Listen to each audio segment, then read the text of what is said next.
viewers, உணவு நலம் சேனலுக்கு உங்களை வரவேற்கிறோம். எங்களுடைய சேனலை நீங்க சப்ஸ்கிரைப் பண்ணலனா சப்ஸ்கிரைப் பண்ணிடுங்க.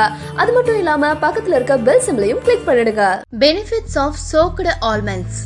வணக்கம் viewers, ஆங்கிலத்துல ஆல்மண்ட்ஸ் அப்படின்னு அழைக்கப்படுற இந்த பாதாம் பருப்பு ரொம்பவே ஹெல்த்தியான நட்ஸ் வகைகள்ல ஒண்ணு. இந்த பாதாம் பருப்பு டெய்லியும் சாப்பிடுறது ரொம்ப நல்லதுன்னு சொல்றாங்க. அதுவும் வளர்ற குழந்தைகள் சாப்பிடுறது ரொம்பவே நல்லது. பாதாம் பருப்பை அப்படியே சாப்பிடலாம். ஆனா இந்த பாதாம் பருப்பை நைட் தண்ணில ஊற வச்சு காலையில சாப்பிடுறது இன்னும் ஹெல்த்தின்னு சொல்றாங்க. அதுக்கு காரணம் ஊற வைக்கும் போது பாதாம் பருப்புல இருக்கிற நியூட்ரியன்ஸ் உடம்புல அதிகமா சேரும்னு சொல்றாங்க. இப்படி ஊற வச்சு சாப்பிடுற பாதாம் பருப்போட ஹெல்த் பெனிஃபிட்ஸ் பத்தி தான் நாம இன்னைக்கு பார்க்க போறோம். இந்த ஊற வச்ச பாதாமோட ஹெல்த் பெனிஃபிட்ஸ் பத்தி தெரிஞ்சுக்கிட்டா இனிமே பாதாம நீங்க ஊற வச்சுதான் சாப்பிடுவீங்க. அதை தெரிஞ்சுக்கிறதுக்கு முன்னாடி எங்க சேனலை சப்ஸ்கிரைப் பண்ணாதவங்க சப்ஸ்கிரைப் பண்ணிடுங்க. உடனுக்குடன் எங்க சேனலோட அப்டேட்ஸ்களை தெரிஞ்சுக்க மறக்காம பக்கத்துல இருக்கிற பெல் ஐகானை கிளிக் பண்ணுங்க. வாங்க நிகழ்ச்சிக்குள்ள போலாம்.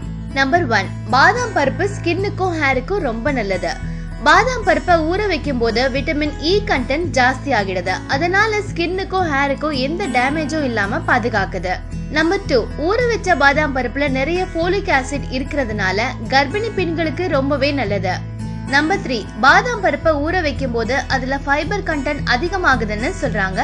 அதனால நமக்கு நல்ல செரிமான சக்தி வரும். அதோட வயிற்றுப்போக்கு போன்ற எந்த விதமான பிரச்சனையும் வராது. நம்பர் 4, பாதாம் பருப்பு சாப்பிடும் போது வயிறு ஃபுல்லான ஃபீலிங் வரதுனால வெயிட் லாஸுக்கு இது உதவும். நம்பர் 5, ஊற வச்ச பாதாம் பருப்பு சாப்பிடும் போது நம்ம உடம்புல இருக்கிற கொலஸ்ட்ரால் லெவல் மெயின்டைன் ஆகுது. அதனால ஹார்ட் ப்ராப்ளம்ஸ் எதுவும் வரவே வராது. என்ன வியூவர்ஸ், இந்த விஷயங்கள் எல்லாம் உங்களுக்கு உபயோகமானதா இருந்திருக்கும்னு நம்புறோம். இந்த மாதிரி இன்னும் நிறைய விஷயங்கள் பத்தி தெரிஞ்சுக்க எங்க சேனலை உடனே சப்ஸ்கிரைப் பண்ணுங்க. நீங்க அதிகமா அக்கறை கொண்டவங்க கூட இந்த வீடியோவை ஷேர் பண்ணுங்க. இந்த விஷயங்கள் பத்தி நீங்க என்ன நினைக்கிறீங்க அப்படிங்கறத மறக்காம கமெண்ட் பாக்ஸ்ல ஷேர் பண்ணுங்க. நன்றி.